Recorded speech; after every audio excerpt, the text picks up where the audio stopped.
Only 3% of people actually finish their novel, and about 20% of those actually go on to publish. But why is that? I wrote my first unfinished work when I was 19, and in May I'll be 29. And it's only now that I can say with full confidence that I love the process of writing. Because I finally understood my own brain.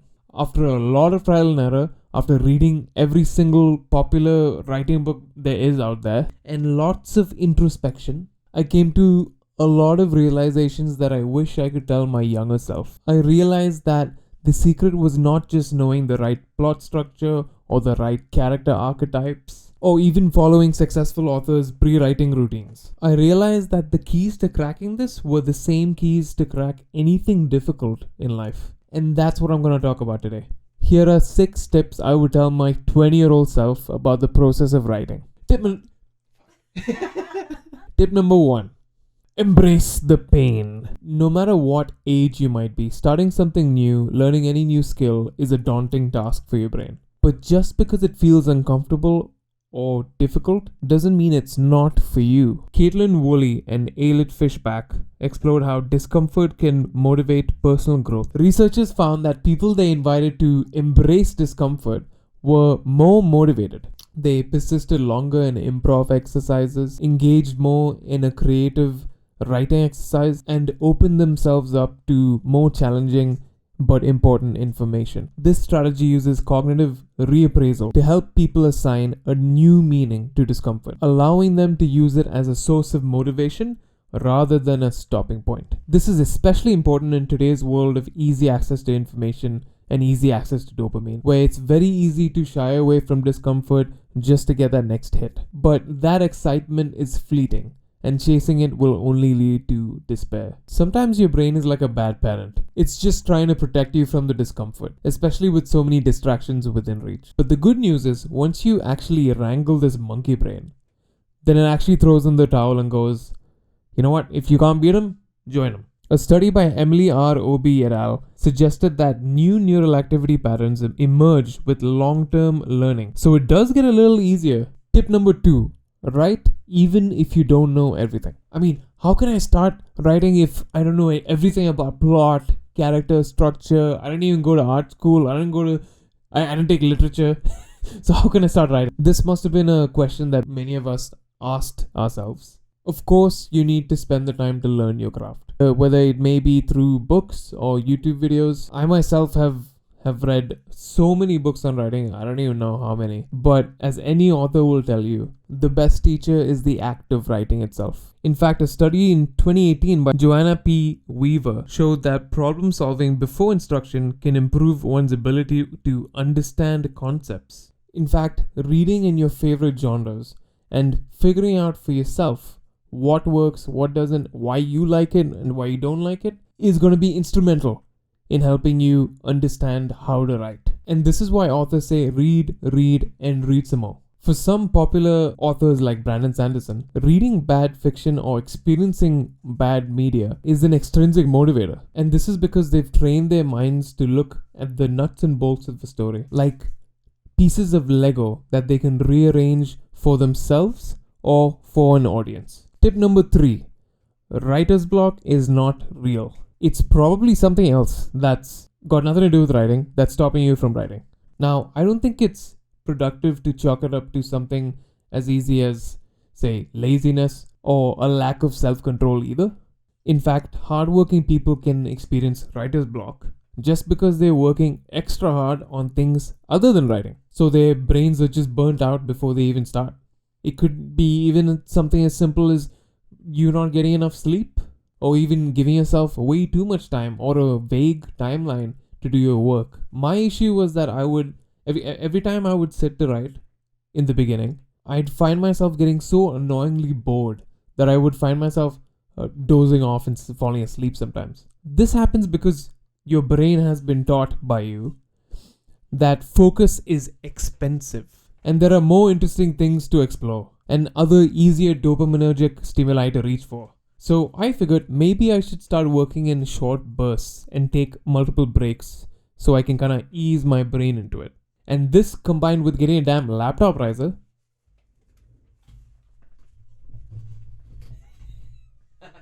actually worked. Why laptop riser?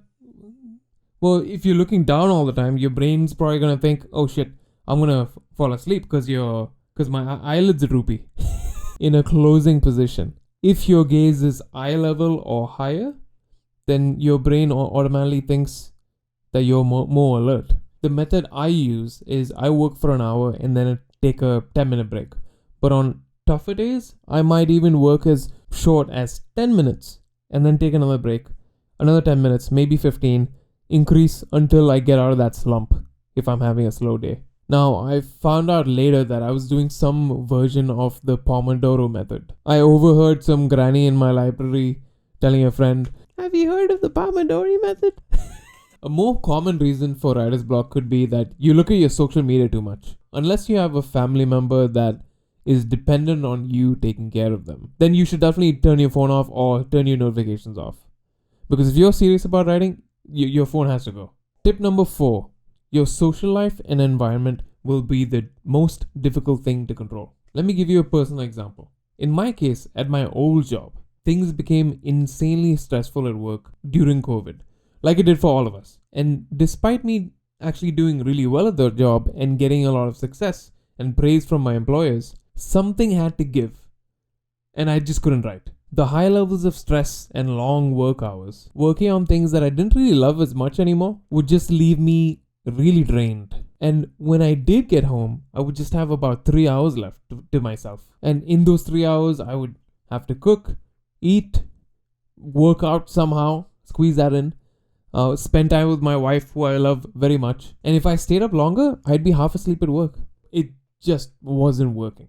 So if you're in a situation like this where your brain is so overloaded that when you go to sleep, you're having dreams of business negotiations instead of something creative, then you're going to have a tough time writing. And that's understandable. And this is a reality that not a lot of people will tell you about. The same goes if you're in a difficult living situation.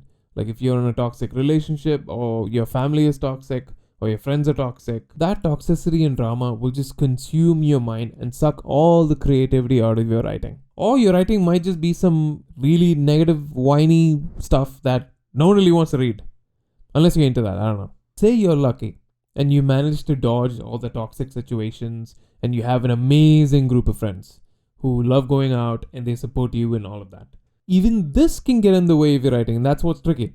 Especially if you're trying to write after work when they're free but you're not. You're probably going to miss some hangouts. And this is tricky because those memories are also important. But you don't have to go to every single hangout. And that's okay. And I'm pretty sure your friends will understand too. And if they don't, then you should probably cut them out. When it came to relationships, when I was younger, I was prone to a lot of loneliness. And I had a string of crazy relationships with a lot of toxic drama. But then I met my wife and everything changed. I didn't have to worry about that part of my life being all chaotic and weird anymore. And because I didn't have any more weird emotional tension in my relationships, that wasn't a factor anymore, dragging me down or affecting my creativity. And I know there will be other people like me. Don't feel like you need to sacrifice love to make your art happen, because it's a quintessential part of being human. On the other hand, if you're some kind of Chad and you feel like you're better off alone, then that's fine too. Tip number 5. Finish your terrible book.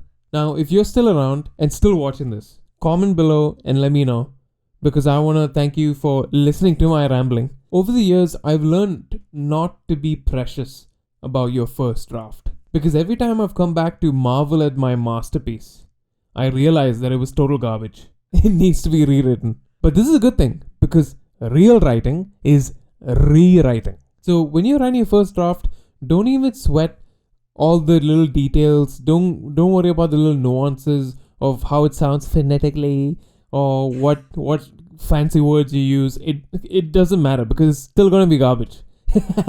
And don't even worry about things like, oh, did automatic weapons exist in the 18th century? Or the actual recipe for gunpowder in medieval era. And this is why. Even if you write, the dog bit the man's head off and brought it to me, you can still take it and change it to, the monstrous mastiff tore into Malfoy's neck, bits of bloody flesh hung from the beast's jowls as he brought my enemy's head to my feet. Basically, you can't edit a blank page. So write anything. Like, seriously, just get something on the page so you can come back later, look at how trash it is, and then rewrite it. Don't be that guy sitting in the cafe saying, oh, I can't write because the Muse hasn't come to me. The Muse did not visit me in the night. Tip number 6.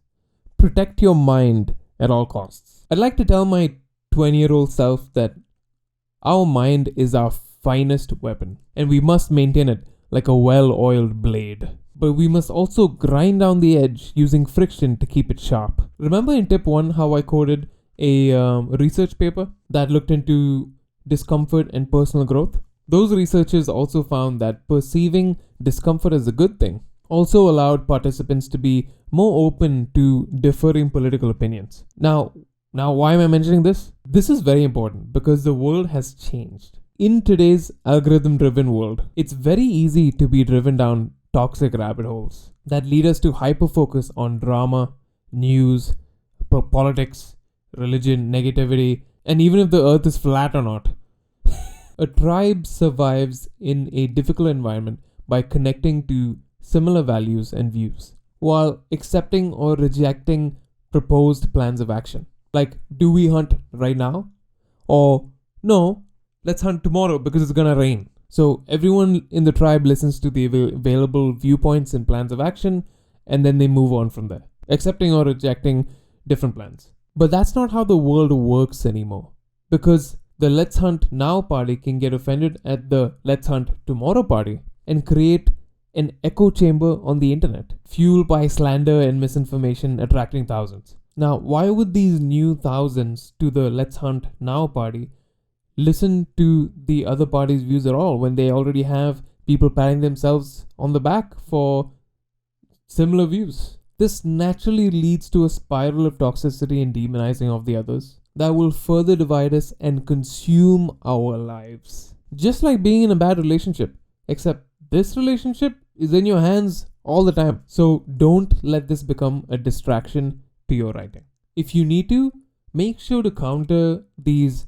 new world problems with regular exercise, some kind of focus task like meditation. In my case, meditation, yoga, and very long walks have been pivotal in helping me focus, keeping me balanced and on the path. Of course, you don't have to do any of these things. You don't have to, do yoga and all this woo shit if you feel like it's nonsense.